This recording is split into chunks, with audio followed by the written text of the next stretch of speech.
أعوذ بالله من الشيطان الرجيم بسم الله الرحمن الرحيم يعرف المجرمون بسيماهم فيؤخذ بالنواصي والأقدام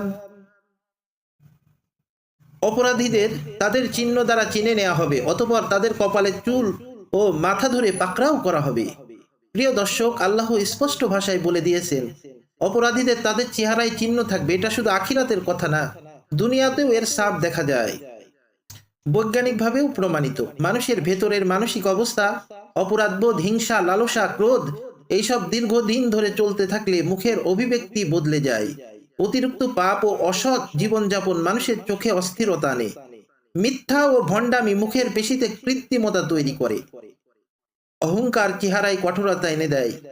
আপনি খেয়াল করে দেখবেন, কিছু তথাকথিত তারকা, নায়ক, নায়িকা বা অশ্লীলতায় জড়িত মানুষ বাইরে থেকে ঝলমল দেখালেও তাদের চোখে শান্তি নেই।